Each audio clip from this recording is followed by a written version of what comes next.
The year was 2087, and humanity had finally achieved what many once thought impossible: faster than light travel. The breakthrough came from the labs of the Global Space Initiative, where Dr. Alan Carter had spent 20 years perfecting the Ellis drive. Now, 6 months after the first successful test flight, humanity was about to face its greatest surprise yet. The massive ship appeared just beyond the orbit of Mars without warning. Earth's defense systems detected it immediately, causing panic among military leaders worldwide. But the ship made no aggressive moves. Instead, it broadcast a message in perfect English. "Greetings, people of Earth. We represent the Galactic Senate, a union of spacefaring civilizations. Your recent faster-than-light journeys have brought you to our attention. We wish to meet." President Sam Wilson called an emergency meeting with world leaders.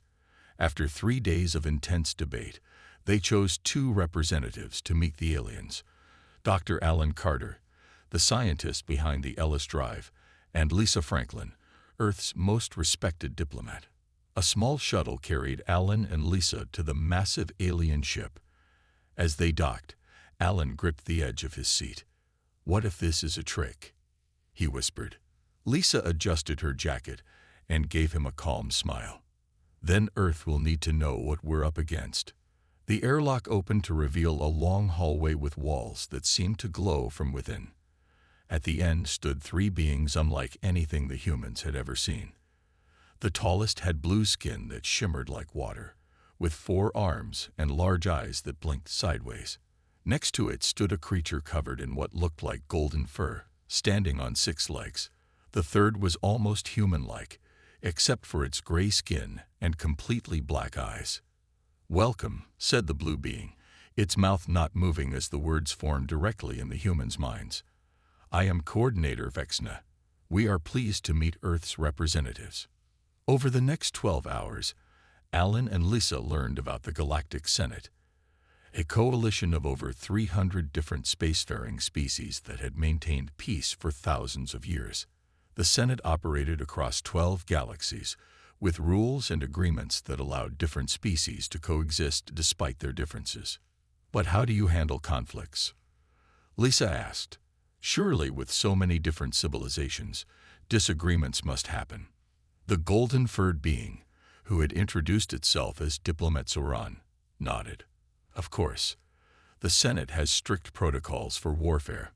All conflicts are regulated, with rules of engagement, approved battle zones, and methods to minimize casualties." "Regulated warfare?" Alan asked, confused. "Yes," said the gray-skinned being named Observer Trell. "Most conflicts are settled through limited military engagements in uninhabited systems. Civilian casualties are forbidden. War is treated as a last resort when diplomacy fails, but conducted in a civilized manner." Lisa and Alan exchanged looks. Earth's history of warfare was very different. 3 weeks later, Earth received an official invitation to join the Senate as a provisional member.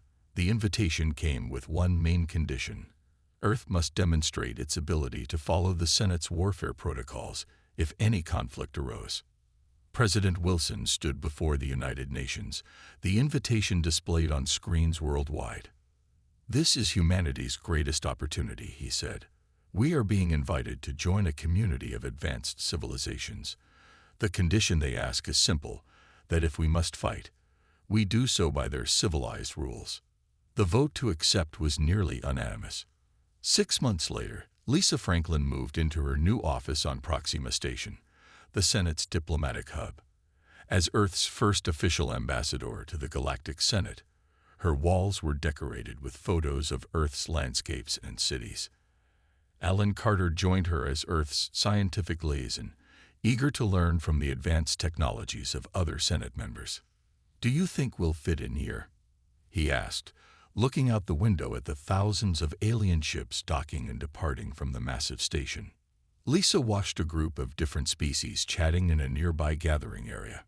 "I hope so," she said, "as long as we can follow their rules." Neither of them knew that humanity's ability to follow those rules would soon be tested, or that the test would change the Senate forever. 6 months passed quietly as Earth settled into its role as a provisional member of the Galactic Senate. Humans began to trade with other species, sharing art, music, and basic technologies, while learning about the vastness of galactic society. On Europa, Jupiter's icy moon, humans had established a mining colony to extract rare minerals from beneath the frozen surface. The colony housed 500 workers and their families, protected from the harsh environment by thick dome structures.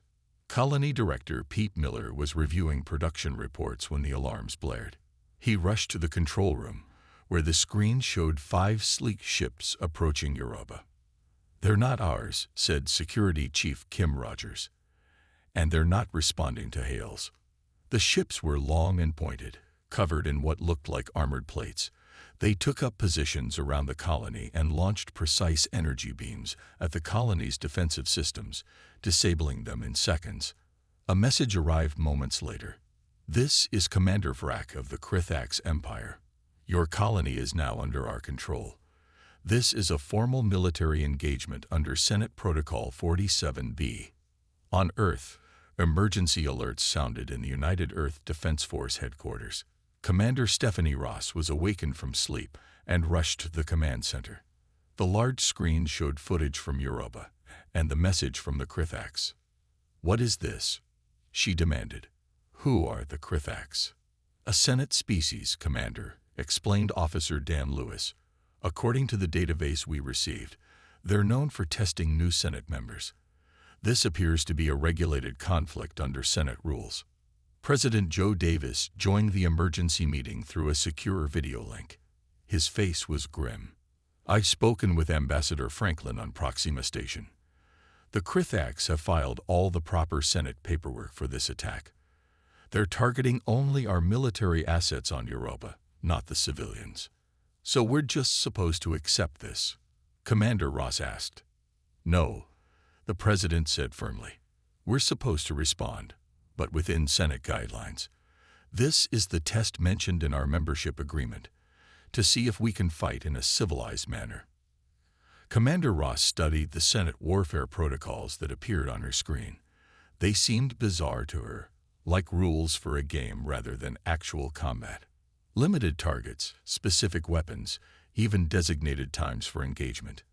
"Sir, with all due respect, this isn't how we fight," she said. "I know," the President replied, "but we need to show the Senate we can follow their rules. At least officially."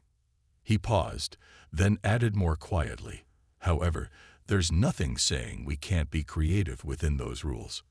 Commander Ross began to understand. "So we follow their rules exactly, but not quite how they expect." The President nodded. "Precisely." On Proxima Station, 2 Senate observers were assigned to monitor the human response. Doug Miller and Maria Sanchez were human liaison officers who had been living on the station for several months. "The Krithax always do this to new members," explained senior Senate official Gregory Martinez. "They're testing Earth's ability to follow combat protocols." "And if Earth doesn't follow the rules?" Maria asked. "Then your provisional membership could be revoked," he replied. Doug and Maria exchanged worried glances. They had studied Earth's military history as part of their training. Humans had never fought wars with such strict rules. Back on Earth, Commander Ross assembled her strategic team. Colonel Jack Adams from Intelligence, Captain Olivia Green from Special Operations, and Lieutenant Eric Foster from Cyber Command. "Here's what we know," she began. "The Krithax have attacked our Europa colony, following all Senate protocols. They expect us to respond in kind, with limited targeted strikes against their military assets." She displayed the Senate warfare guidelines on the large screen. "Our orders from the President are clear. We will follow every single rule in this document." She paused, allowing a small smile. "But nowhere does it say how we have to interpret those rules." The team leaned forward, intrigued. "Lieutenant Foster, I want you to find every possible loophole in these regulations. Captain Green, prepare your teams for unconventional tactics that technically stay within guidelines. Colonel Adams, I need complete intelligence on Krithax psychology and military doctrine. She looked at each of them seriously. The Krithax and the Senate think they know what human warfare looks like. Let's show them how wrong they are. 3 days after the Krithax attack on Europa, Earth launched its first response. 5 human ships approached the Krithax position near Jupiter. The Senate observers, Doug Miller and Maria Sanchez, watched from a neutral monitoring vessel. They're using standard formation, Doug noted. Looks like they're following the basic response protocols. Maria nodded, but something felt off to her. They filed all the proper forms with the Senate. Target list is approved. Weapons are regulation. But something seems strange about their approach. On the lead human ship, the U.S. Defender, Commander Stephanie Ross watched the Krithax vessels through the main view screen. The alien ships were arranged in a defensive posture, exactly as Senate protocols suggested they would be. They're expecting us to target their forward shields, said Tactical Officer Paul White. That's the standard opening move in regulated warfare. And that's exactly what we'll do, Commander Ross replied with a small smile. But not only that. She turned to Communications Officer Kelly Bryant. Begin broadcasting on all frequencies. Execute Operation Full Spectrum. Across the small fleet, human ships began transmitting seemingly random signals. To the Krithax sensors, it appeared as simple communication noise. In reality, human cyber specialists had spent days analyzing Krithax communication patterns from data shared in the Senate archives. The broadcast contained hidden code designed to infiltrate and map Krithax systems without triggering their security protocols. The human ships fired precisely targeted shots at the Krithax forward shields, exactly as expected in regulated combat. The Krithax returned fire in the predetermined manner, damaging the outer hull of 2 human vessels. Phase 1 complete, reported Lieutenant Foster from the Cyber Warfare Center on Earth. We have access to their communication systems. Back on the neutral observation vessel, Maria frowned at her screens. The humans are following all protocols, but their electronic emissions seem unusually complex. Probably just different technology, Doug suggested. As long as they're following combat regulations, it doesn't matter. The first exchange of fire ended exactly as Senate protocols dictated, with both sides withdrawing to assess damage and prepare for the next engagement in 12 hours. But human forces didn't rest. While the Krithax followed the standard procedure of system diagnostics and repairs, human cyber teams worked tirelessly. Through the backdoor they had created during the battle, they gained deeper access to Krithax networks. We've identified their command structure, Lieutenant Foster reported to Commander Ross during the break between engagements. They use a hierarchical system with clear chains of command. All orders come from their flagship. What about their psychology? Ross asked. Colonel Adams stepped forward. The Krithax evolved as pack hunters. They respect strength and clear dominance. In Senate conflicts, they're used to ritualistic displays of force rather than actual strategic warfare. Commander Ross smiled. Good. When we re-engage, we'll give them exactly what Senate rules require. And nothing like what they expect. 12 hours later, the human ships returned to the designated combat zone. This time, they'd brought 3 additional vessels classified as observation platforms under Senate rules. On the Krithax flagship, Commander Vrak watched the approaching humans. They'd bring survey ships to a battle. He said, mandibles clicking in amusement. These humans don't understand warfare. His second in command, Officer Zith, nodded. They fight exactly as the records predicted. New species always follow patterns precisely.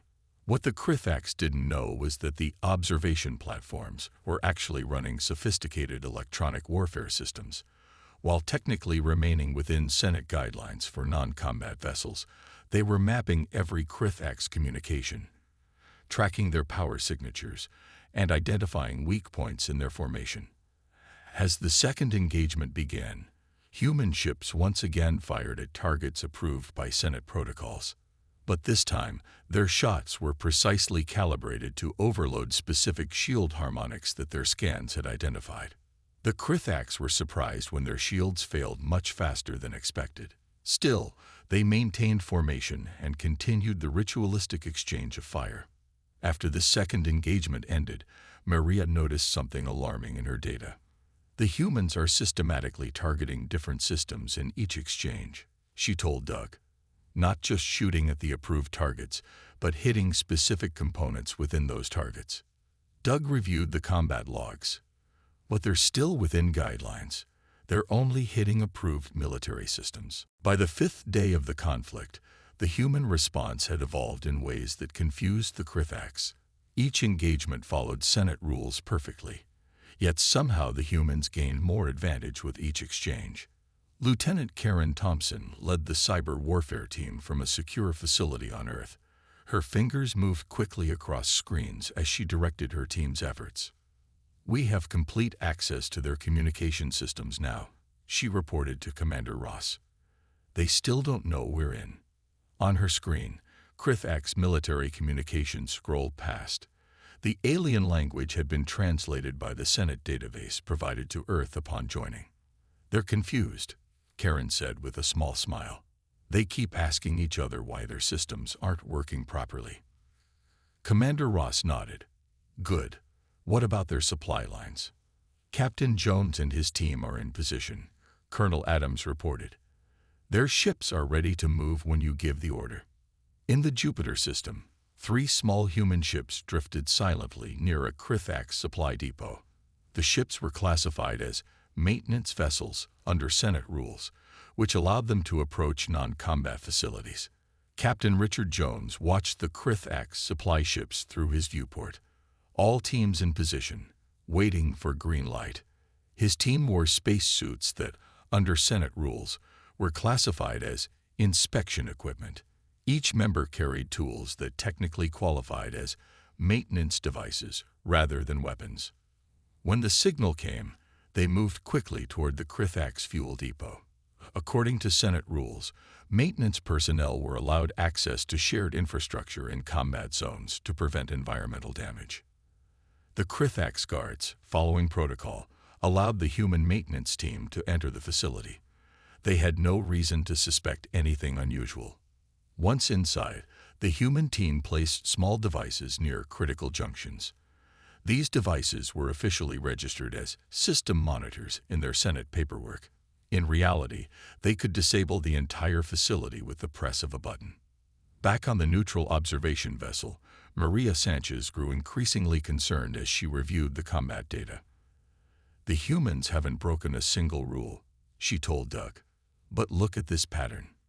She pointed to her screen, showing the results of the last 3 engagements. They're systematically isolating Krithax units from each other, cutting communication lines, disrupting supply routes, all while only hitting approved military targets. Doug frowned. That's not how regulated warfare works. Species are supposed to focus on demonstrating military strength, not actually trying to win decisively. "I think the humans misunderstood the purpose," Maria said quietly. On the Krithax flagship, Commander Vrak faced a growing crisis. His ships remained combat capable, but something was wrong. Orders took longer to reach his units. Supply ships reported navigation problems. Even his own ship's systems seemed slower than normal. "How can this be happening?" he demanded. "We have fought dozens of regulated conflicts. No species has ever caused this much disruption while following protocols." Officer Zith checked another failing system. "Perhaps we should request Senate mediation. This doesn't feel like normal regulated warfare." Commander Vrak's mandibles clicked in agitation. "No, that would show weakness. The humans are following the rules. We must do the same." What he didn't know was that humans had inserted false messages into his communication system, making his subordinates question his leadership. This was part of the psychological operations directed by Major Steve Baker, an expert in enemy morale disruption. The Krithax value clear hierarchy. Major Baker had explained during the planning phase. If we make their leaders appear indecisive, their entire structure will begin to crumble. 7 days into the conflict, Admiral William Scott arrived from Earth to oversee the final phase. He met with the Senate observers on their vessel. "We appreciate your monitoring of this unfortunate conflict," he told them with a polite smile. "I want to assure you that Earth remains committed to following all Senate protocols." "Your forces have been technically compliant," Maria acknowledged. "But your approach seems unusual compared to typical regulated warfare." Admiral Scott looked surprised. "We're simply fighting efficiently within the allowed parameters. Isn't that the point?" Doug and Maria exchanged glances. They were beginning to understand that humans had a very different idea of what warfare meant. Back on Earth, President Davis received a message from Ambassador Franklin on Proxima Station. Senate officials are concerned. They've called an emergency session to discuss the human Krithax conflict. 3 weeks into the conflict, the Krithax military was falling apart. Their ships still functioned, their weapons still fired, but their ability to fight effectively had been systematically dismantled by the humans.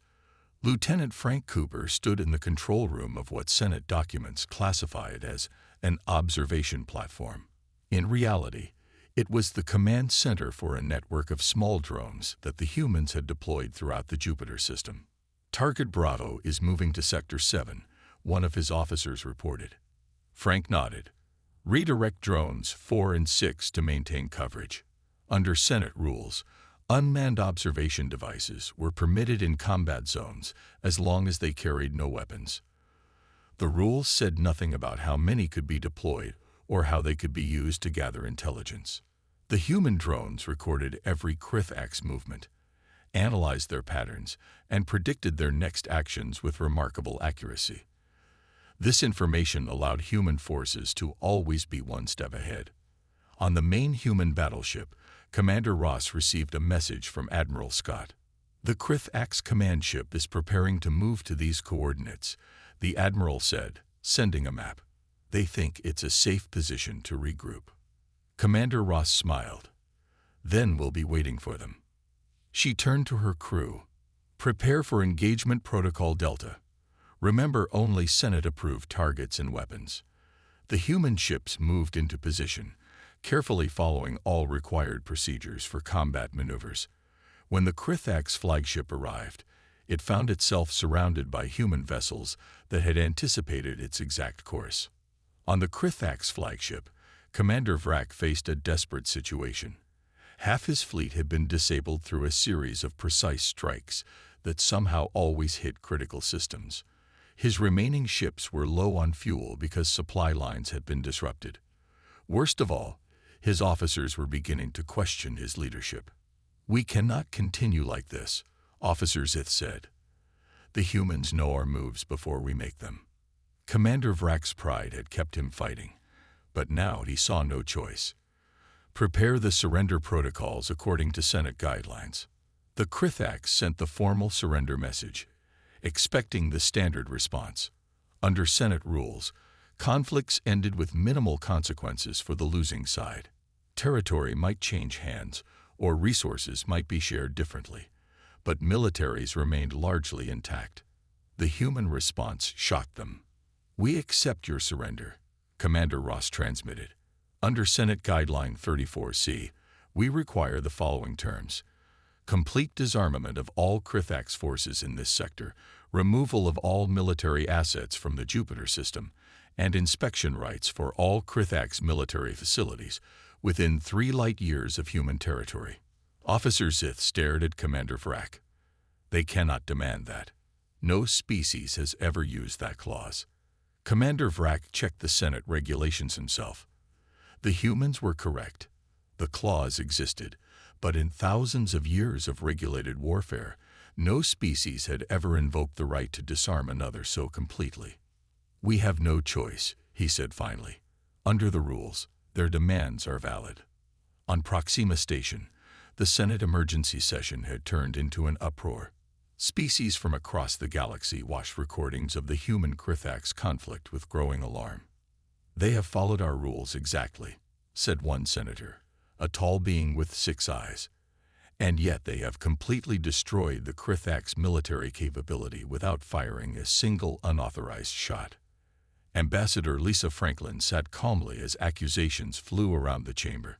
She had been summoned to explain human actions. "My species has done nothing wrong," she said when given a chance to speak. "We have adhered to every regulation in the Senate warfare protocols." "Technically, yes," replied the Senate arbiter, "an ancient species known for wisdom. But you have violated the spirit of regulated warfare. These protocols exist to resolve conflicts without causing actual defeat." Lisa looked genuinely confused. Then what is the purpose of warfare? On Earth, when diplomatic solutions fail, conflict is meant to bring decisive resolution. A murmur ran through the chamber. Many species were hearing this perspective for the first time. Senate Security Chief Zorn, a veteran of many regulated conflicts, studied the human tactical data with professional interest.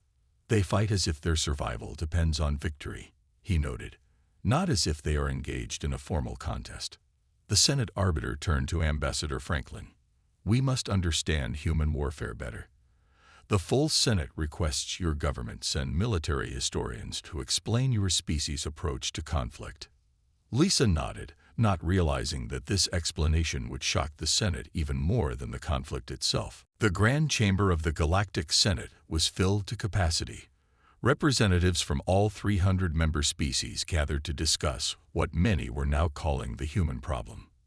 The massive room hummed with nervous conversation in dozens of languages. In the center of the chamber stood two delegation areas. On one side, Ambassador Lisa Franklin led the human team, which included Admiral William Scott, Commander Ross, and Dr. Alan Carter.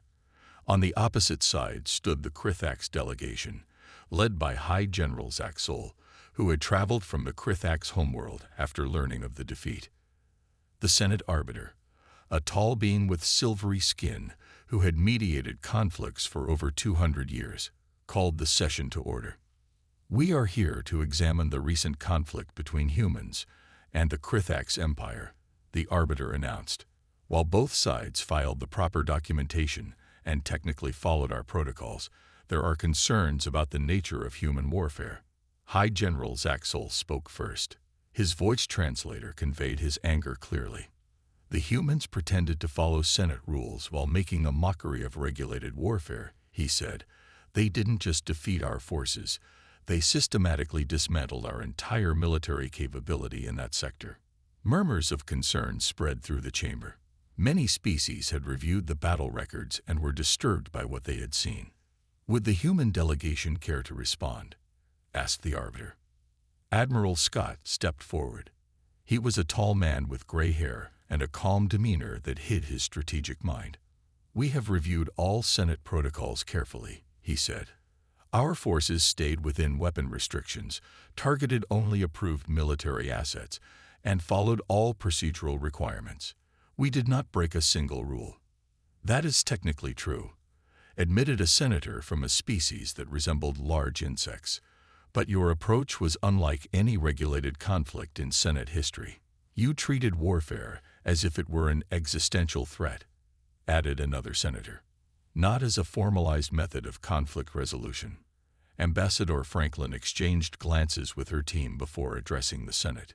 "Perhaps there has been a misunderstanding about human history," she said carefully. "On Earth, warfare has always been about survival. When diplomatic solutions fail, conflict is used to achieve decisive victory." The chamber grew quiet as Senate Arbiter Julia Peterson, a human liaison who had been on Proxima Station for over a year, brought up historical data on the main screens. "The Senate has requested information about human military history," she explained.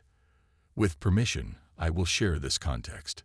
The screens displayed images from Earth's many wars. Ancient battles with swords and shields, World War trenches filled with soldiers, modern conflicts with advanced weapons. "Humans have fought wars throughout our history," Julia explained. "Unlike Senate species, we never developed regulated warfare. Our conflicts were fought to protect our existence, expand territory, or defend ideals, but always with the goal of victory, not ritual." Admiral Scott took over the explanation. "In human warfare, we use all available tools: technology, psychology, intelligence, and force. We target not just enemy weapons, but their ability and will to fight. The Senate chamber erupted in shocked discussions. For most species, the concept of warfare aimed at complete victory was both foreign and frightening. The Senate arbiter called for order before addressing Admiral Scott directly. "Are you saying that what we witnessed was humans showing restraint?" Admiral Scott nodded. "We followed your rules exactly. Had this been an unrestricted human conflict," he paused, "the outcome would have been much faster and more decisive." High General Zaxel's translator conveyed his disbelief. "Impossible. No species could be naturally this aggressive in warfare." Commander Ross stepped forward. "With respect, General, humans evolved as persistence hunters and tribal defenders on a particularly dangerous planet. Our history is filled with existential conflicts where survival depended on victory." An older senator with blue skin and 4 arms raised a hand. "I have studied many species, but never encountered one that views warfare this way. It is concerning." Ambassador Franklin tried to reassure the Senate. "Humans prefer peace. We joined the Senate hoping to learn from advanced civilizations and contribute to galactic society. But when threatened, our approach to conflict is shaped by our history." As the session continued, more Senate species began to understand the fundamental difference in how humans viewed warfare. It wasn't that humans were more violent. It was that they had never separated warfare from survival. The very concept of regulated conflict as a ritual rather than a means to. When the Senate reconvened, the chamber was tense. Many species had reviewed Earth's military history during the break and were deeply troubled. Now they wanted to understand more about this strange new member species. Senior diplomats Ben Collins and Laura Mitchell joined Ambassador Franklin at the central podium. They had been sent from Earth with detailed historical records to help explain human warfare concepts.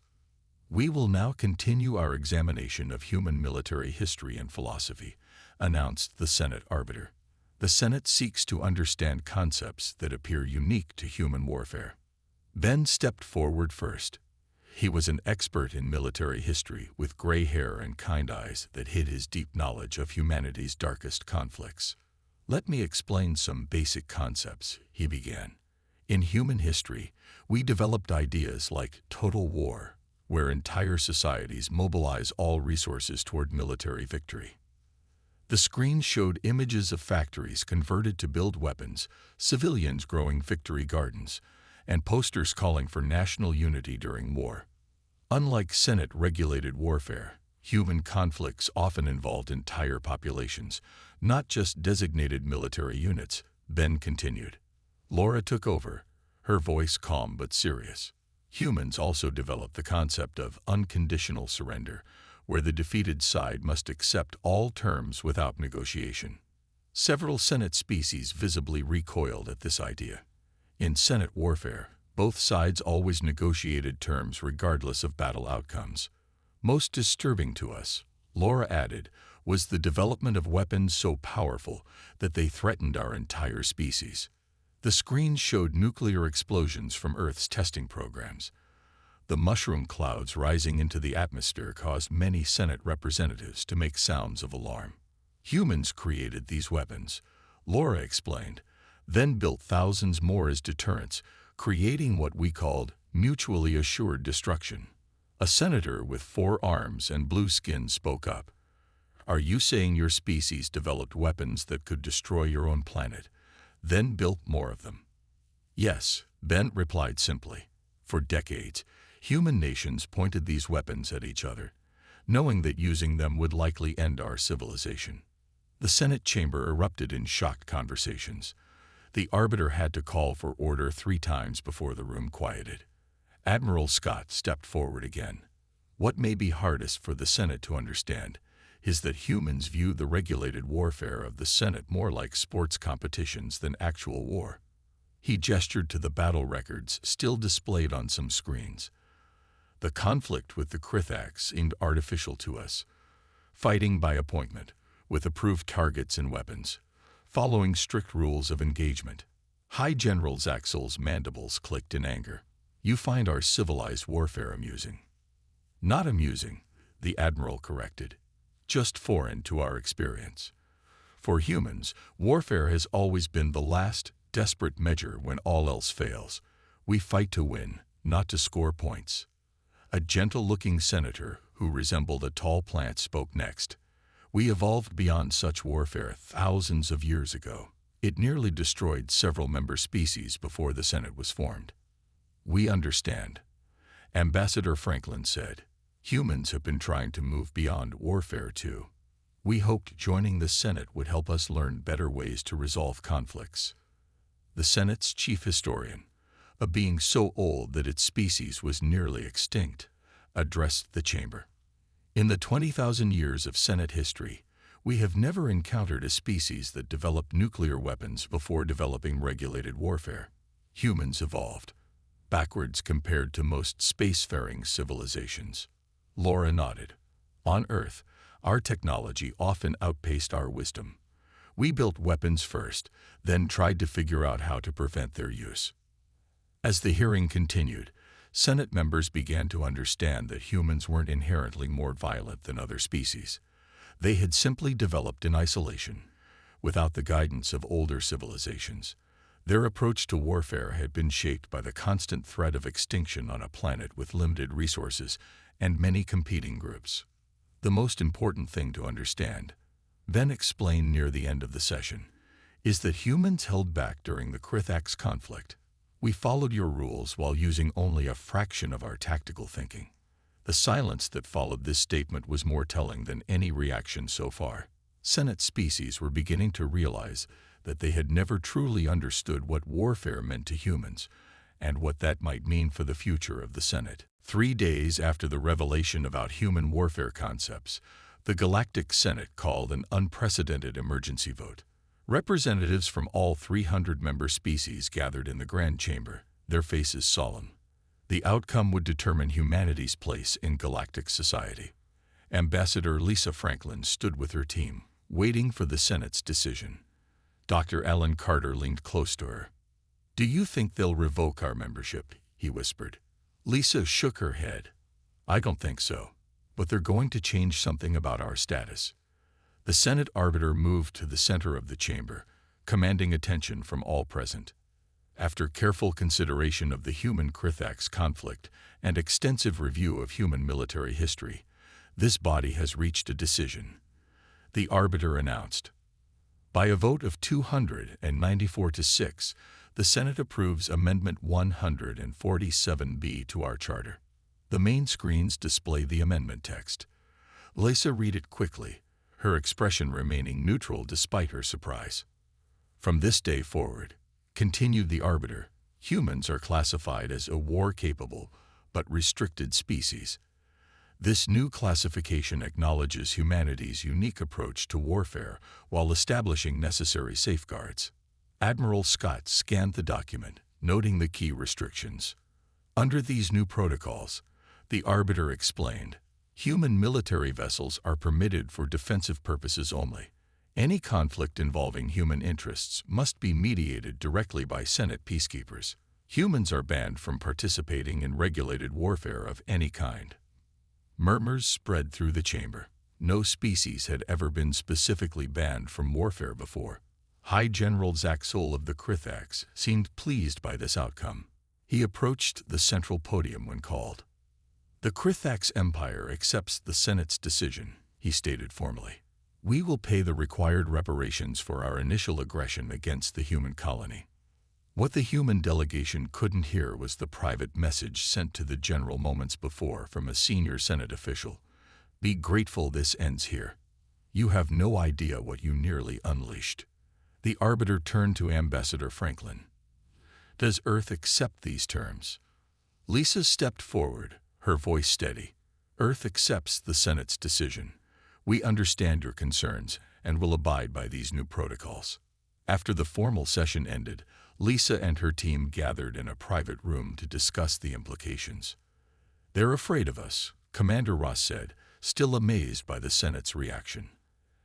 Admiral Scott nodded. Not of our technology or our weapons. They're afraid of how we think about warfare. Is this a setback for Earth? Dr. Carter asked. Lisa considered the question carefully. No, I don't think so. we've actually gained significant diplomatic leverage. Notice how quickly they granted us expanded trade rights and technology exchange programs alongside these restrictions. Later that day, Lisa received a secure message from President Davis. After reading the Senate's decision, he had sent new instructions. Maintain defensive capabilities while adapting to these new restrictions, he had written. If the Senate fears human warfare enough to ban it after one demonstration, we can use that perception to our advantage. 6 months later, Lisa sat in a meeting with representatives from 15 different species. They were discussing trade routes near Earth space when a minor dispute broke out between two longtime rival species. As voices raised and threats were exchanged, a senior senator from one of the oldest species in the galaxy leaned over to the others. "Let's resolve this quickly," the senator said quietly. "We don't want to make the humans fight again." The phrase spread quickly through Senate chambers. Whenever conflicts threatened to escalate beyond controlled parameters, someone would inevitably say, "Let's not make the humans fight again." And tensions would ease. In the years that followed, human diplomatic influence grew considerably. No Senate species ever again provoked Earth or its colonies. Several minor powers sought defensive alliances with humans, valuing the protection that came from simply being associated with the species too dangerous for regulated warfare. Dr. Alan Carter, now serving as Earth's science minister, met Ambassador Franklin on Proxima Station 5 years after the ban. "It's strange," he said as they watched ships from dozens of species docking at the massive station. "We came to the stars hoping to find peace, and instead found it by being too good at war." Lisa smiled as she watched Senate peacekeepers quickly resolve a minor dispute between two trading vessels. "The irony isn't lost on me," she replied. "We're the only species ever banned from war after just one demonstration. And somehow, that's made us safer than we've ever been."